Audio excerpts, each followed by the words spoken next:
নমস্কার বন্ধুরা, আমি গৌতম আর আপনারা এই ভিডিওয় দেখতে পাবেন হায়দ্রাবাদ ট্যুরের একটা প্রপার প্ল্যান। কিভাবে ঘুরবেন, কোথায় থাকবেন, কি খাবেন, এই সমস্ত কিছু নিয়ে রয়েছে এই ভিডিওটা। তো বন্ধুরা, সময় নষ্ট না করে ভিডিওটা শুরু করা যাক। সকাল সকাল বেরিয়ে পড়ুন রামোজি ফিল্ম সিটির উদ্দেশ্যে। আজকের পুরো দিনটা আপনাদের এখানেই কেটে যাবে। হায়দ্রাবাদ ট্যুরের মেন আকর্ষণীয় জায়গাগুলোর মধ্যে একটা হচ্ছে এই Ramoji film city. Secunderabad station থেকে যার দূরত্ব 35 কিলোমিটার। যদি সকাল সকাল আপনারা না আসেন তাহলে পুরো জায়গাটা ঘুরে আপনারা শেষ করতে পারবেন না। রামোজি ফিল্ম সিটির বাইরে রয়েছে বিশাল পার্কিং এরিয়া। এখানে আপনারা 2 হুইলার 4 হুইলার সব অনায়াসেই পার্কিং করতে পারেন, অতএব পার্কিং নিয়ে কোনো আপনাদের সমস্যা নেই। এবার আসি টিকিট মূল্যের দিকে। টিকিটের বিভিন্ন ভাগ রয়েছে এখানে। Normal ticket, with lunch, with dinner এবং বিভিন্ন প্যাকেজ এখানে রয়েছে। আমি এখানে স্ক্রিনশট দিয়ে দিয়েছি, আপনারা দেখে নিতে পারেন। বাচ্চাদের ক্ষেত্রে কোন বাচ্চার টিকিট লাগবে আর কোন বাচ্চার লাগবে না সেটা এখানে হাইট অনুপাতে নির্ধারণ করা হয়।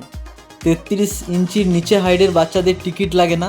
33 থেকে 54 ইঞ্চির বাচ্চাদের চাইল্ড টিকিট এবং 54 থেকে বড় যে বাচ্চাদের হাইট তাদেরকে অ্যাডাল্ট হিসাবে টিকিট লাগবে এখানে। ফিল্ম সিটির ভিতর আপনারা যা কিছু দেখছেন এই সবগুলোই হচ্ছে নকল। কোনো না কোনো সিনেমা তৈরির জন্য এগুলো ব্যবহার করা হয়েছে। এই যে জেলটা দেখছেন এটাও নকল। আর এইখানে বিদেশি যে সিটি হয় সেই সিটির আদলে তৈরি করা হয়েছে বিভিন্ন বিল্ডিং। একটা দিন খুব হেসে খেলে এবং এনজয় করে কাটানোর মতো জায়গা হচ্ছে এই ফিল্ম সিটি। কখন সকাল থেকে রাত হয়ে যাবে আপনারা বুঝতেই পারবেন না। বাহুবলী সিনেমার মতো বিখ্যাত স্টুডিও সেটআপ যখন আপনারা এখানে দেখবেন তখন আপনাদের মনটা আনন্দে ভরে যাবে। ছবি তুলতে তুলতে কখন এই 8-9 ঘন্টা পেরিয়ে যাবে আপনি বুঝতেও পারবেন না। ঘড়িতে বাজছে এখন 3:30। এই মাত্র চারমিনারের সামনে বাস আমাকে নামিয়ে দিল। ওখান থেকে 2 মিনিট হেঁটে চারমিনার গেটের সামনে পৌঁছে গেলাম। চারিদিকে বাজার, বিভিন্ন রকম চুড়ি, মালা, মুক্তো এসবের দোকান রয়েছে ম্যাক্সিমাম। চারমিনারের আশেপাশে বাজার এবং বিল্ডিংগুলোতে পুরাতনের ছোঁয়া রয়েছে। বিকালের এই ফুরফুরে হাওয়া, দোকান আর এই লোকের ভিড় আমাকে অনেকটা ধর্মতলার কথা মনে পড়িয়ে দিচ্ছে। আজকে আবহাওয়াটাও সঙ্গ দিয়েছে, একদম ক্লিয়ার আকাশ, খুব সুন্দর লাগছে।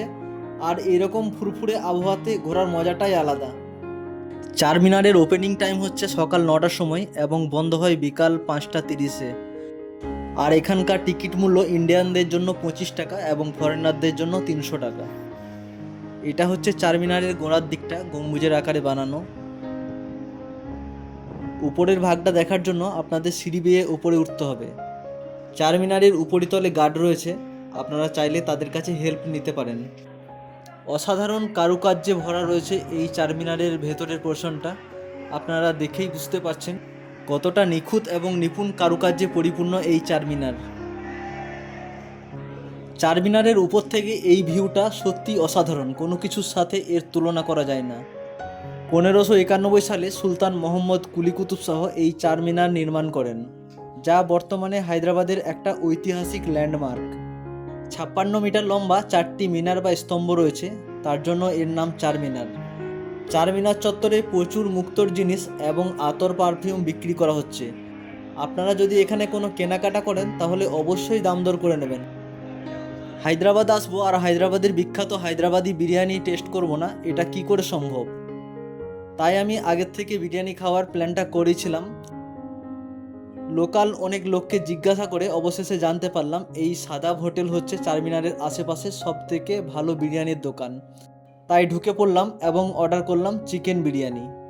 কলকাতার বিরিয়ানি এবং হায়দ্রাবাদি বিরিয়ানির টেস্টের অনেকটা পার্থক্য রয়েছে।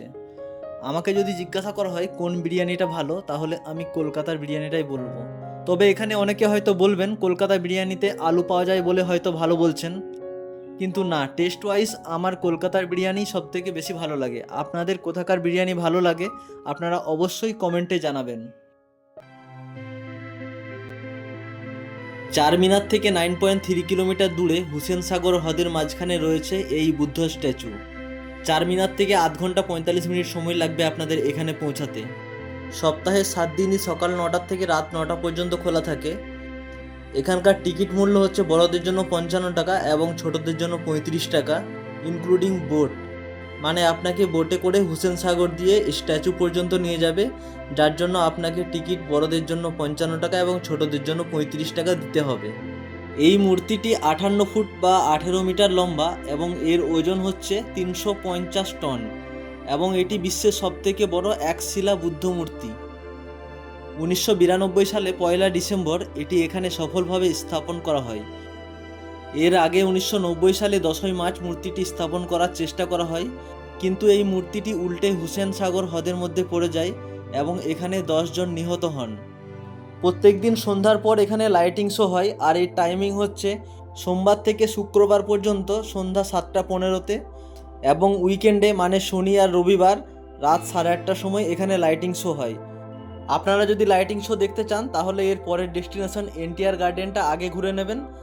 এমনিই আপনাদের সব জায়গায় ঘুরে আসতে আসতে এখানে বিকাল হয়ে যাবে, তবে এনটিআর গার্ডেনটা আপনারা আগে দেখে নেবেন। 1 কিলোমিটার দূরে রয়েছে পায়ে হাঁটা। তারপর আপনারা এখানে লাইটিং শো দেখে রুমে ফিরে যাবেন।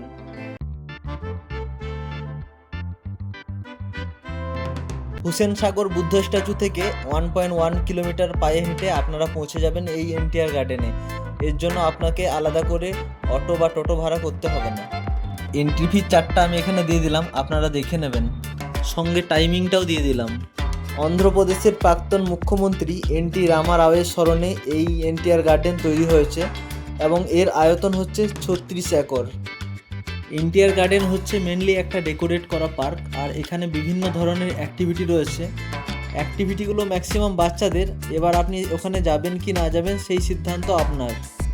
এই জায়গাটা ঘুরতে মোটামুটি 1.5 থেকে 2 ঘন্টা সময় লাগবে। আমি এখন চলে এসেছি কুতুবশাহী টম্বসের একদম গেটের সামনে। এই যে সিগন্যালটা আছে, সিগন্যালটা ক্রস করেই কুতুবশাহী টম্বসে পৌঁছে যাব। কুতুবশাহী টম্বসে আপনারা দেখতে পাবেন কুতুবশাহী রাজবংশের বিভিন্ন রাজাদের সমাধি। বিশাল এরিয়া জুড়ে রয়েছে এই সমাধিসৌধ, তবে আপনাদের ঘুরতে এখানে খুবই ভালো লাগবে। জায়গাটা খুবই পরিষ্কার পরিচ্ছন্ন এবং ওয়েল ডেকোরেটেড। এখানে আপনারা 3 থেকে 4 ঘন্টা কাটিয়ে দিতে পারেন, কিন্তু আপনারা যদি একদিনে আরও অনেক জায়গায় ঘুরতে চান তাহলে এখানে একটু পা চালিয়ে ঘুরে নিতে হবে, না হলে আপনারা সব জায়গা কভার করতে পারবেন না।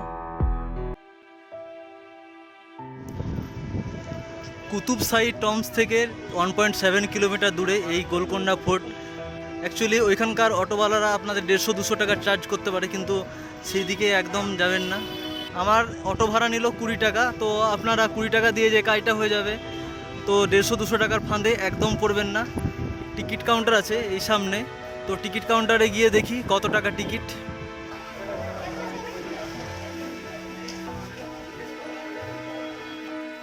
টিকিট মূল্য নিল 25 টাকা, আর যারা ডিএসএলআর আনবেন তাদের আরও 25 টাকা এক্সট্রা দিতে হবে। গোলকুন্ডা ফোর্টকে জুড়ে রয়েছে অনেক ঐতিহাসিক ঘটনা। আপনারা বিস্তৃতভাবে জানতে চাইলে গাইড নিয়ে নিতে পারেন, আর যদি আপনারা চান নিজেই ঘুরে দেখব সেটাও করতে পারেন। যদি এখানে গাইড নেন তাহলে অবশ্যই দাম দর করে গাইড নিয়ে নেবেন, আর গাইডরা ফোর্টের উপর পর্যন্ত যায় না, ওনারা নিচের থেকে এই ফোর্টের ঐতিহাসিক তাৎপর্য আপনাদের ব্যাখ্যা করে শোনাবেন। ফোর্টের উপরিভাগে রয়েছে একটা মন্দির এবং একটা মসজিদ। মন্দিরটা রয়েছে মা জগদম্বার, মা কালীর একটা রূপ।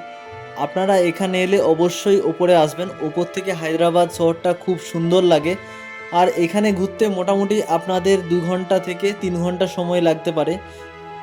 তখনকার যুগে গোলকুন্ডা ফোর্টে হীরের বাজার বসতো। ভেবে দেখুন একবার, এই সমস্ত জায়গা জুড়ে হীরা ব্যবসায়ীরা বসে আছে। ইমাজিন করুন। শোনা যায় সবথেকে দামি কোহিনূর হীরা এখানেই পাওয়া গেছিল, যা এখন বর্তমানে ইংল্যান্ডের মিউজিয়ামে রয়েছে। আমি এখন আছি নেহেরু জুলজিক্যাল পার্কে। এখানকার টাইমিং এবং টিকিট মূল্য আমি আপনাদের এই ভিডিওতে দিয়েছি, আপনারা চাইলে পজ করে দেখে নিতে পারেন।